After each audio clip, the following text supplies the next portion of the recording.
Hello tout le monde et bienvenue sur ma chaîne YouTube. Si tu veux savoir comment réaliser un kimchi maison hyper facilement, cette vidéo est faite pour toi. Tout d'abord, l'ingrédient phare de cette recette, c'est bien sûr le chou.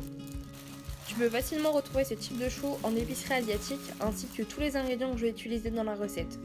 Je mettrai tout en barre d'infos avec le détail de la recette et les quantités.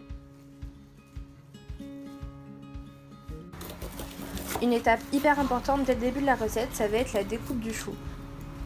La technique ici, c'est de réaliser une entaille à la base de ton chou et de t'aider de cette entaille pour ouvrir ton chou en deux. Cette technique va t'aider à préserver l'entièreté de tes feuilles de chou et ça va être primordial pour le reste de la recette. Je sais pas si je suis vraiment très claire, mais en tout cas, fais-le comme je te le montre sur la vidéo.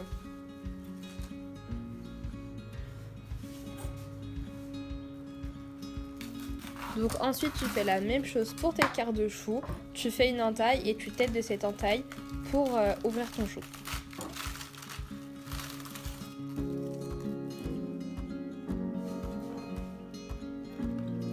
Donc tu te retrouves avec 4 quarts de chou que tu vas venir ensuite mettre dans une grande bassine.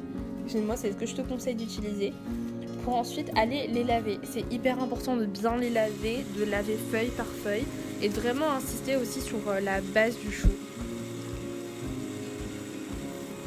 Moi je les ai lavés plusieurs fois chacun pour être sûr qu'ils soient bien propres. Ensuite vient l'étape hyper importante qui est de saler le chou. Moi j'ai utilisé du sel de table fin classique qu'on a à la maison, mais je vous conseille d'utiliser du gros sel qui est beaucoup plus pratique. Donc il faut que tu sales le chou feuille par feuille en insistant vraiment sur la partie blanche. Ensuite vient l'étape de la réalisation de la pâte du kimchi. Pour ça, il faut commencer par cuire du riz. Moi j'utilise du riz à sushi, mais tu peux utiliser n'importe quel riz en suivant les indications qu'il y a sur ton paquet. Comme je vous montre sur la vidéo, le chou commence à perdre son eau, mais c'est une étape assez longue donc je vous conseille de le faire environ 6 heures avant le moment où vous allez commencer à faire votre kimchi. Ensuite vient le moment de la préparation du reste des légumes. Donc moi je commence par nettoyer et éplucher mon radis ainsi que 2 carottes. Ensuite je viens découper mon radis en rondelles assez fines. Pour que ça soit un peu plus facile, je fais des petits tas avec les rondelles de radis que je viens découper ensuite en julienne assez fines. Et vous pouvez tout à fait utiliser une mandoline si vous en avez une à la maison. Et j'ai ensuite tout placé dans un grand saladier. Il faut vraiment que vos juliennes soient très fines. Je vous montre la différence parce qu'au début je les avais découpées beaucoup trop épaisses.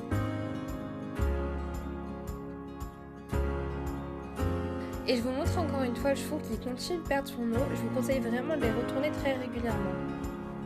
Ensuite, je continue de m'occuper de mes légumes, cette fois-ci les oignons verts que je découpe finement.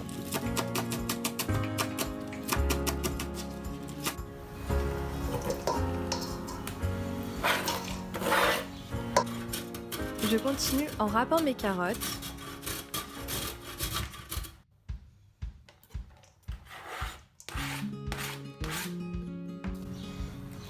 Comme je vous l'ai dit, pensez vraiment à retourner votre chou régulièrement, environ toutes les 30 minutes.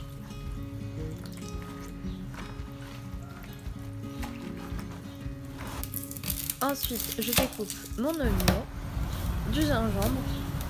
Ici, la technique pour éplucher le gingembre, c'est d'utiliser une cuillère pour retirer la peau du gingembre. C'est beaucoup plus facile comme ça. Je viens ensuite éplucher une quinzaine de gousses d'ail que j'avais d'abord laissé tremper dans l'eau. Ça permet de les éplucher beaucoup plus facilement. Arrive maintenant le moment de mixer vos ingrédients. Moi je vous conseille d'utiliser un saladier avec un mixeur plongeur, mais je trouvais plus le mien, du coup j'ai utilisé un petit mixeur. Ça fait tout aussi bien le travail. Donc vous mixez votre riz avec un petit peu d'eau. Vous devez obtenir une pâte lisse et pas trop épaisse. Si elle est trop épaisse, je vous conseille de rajouter un petit peu d'eau.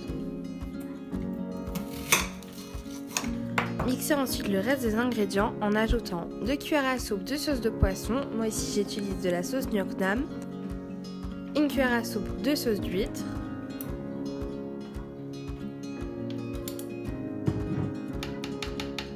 Et un ingrédient hyper important, le piment en poudre. Moi je vous conseille vraiment d'utiliser le piment en poudre coréen. Vous pouvez le trouver facilement en épicerie asiatique. Ça apportera vraiment un meilleur goût à votre kimchi. Pour la quantité de piment, c'est vraiment à vous d'ajuster selon vos préférences, si vous préférez un kimchi très pimenté ou peu pimenté.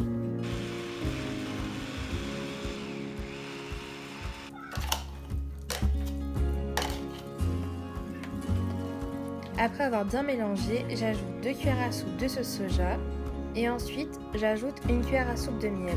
Vous pouvez facilement remplacer le miel soit par du sucre roux.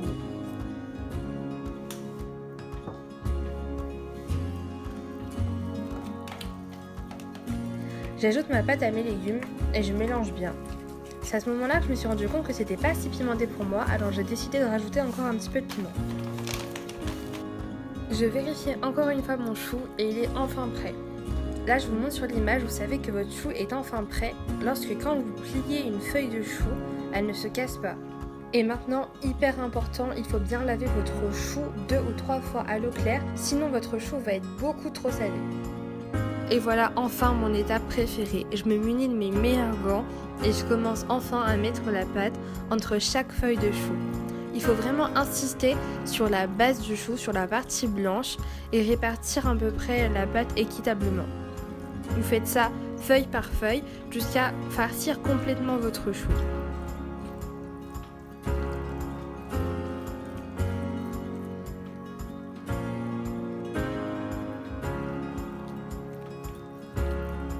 Ensuite, quand vous avez terminé, il ne vous reste plus qu'à replier le chou sur lui-même et le placer dans un tupperware.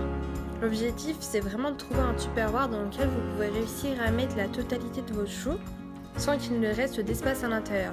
Donc moi, ce que j'ai fait, c'est que j'en ai mis 3 dans ce tupperware et ensuite j'ai découpé le reste pour le mettre dans des petits bocaux. Et voilà, ton kimchi est prêt. Maintenant, le plus dur, ça reste de patienter encore quelques jours pour que le kimchi fermente. Je te conseille d'attendre entre 3 jours et 1 semaine pour consommer ton kimchi.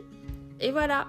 J'espère que cette vidéo t'a plu. N'hésite pas à t'abonner, à liker cette vidéo et à mettre en commentaire quelles sont les recettes que tu aimerais bien que je fasse. Merci d'avoir regardé cette vidéo. Bye!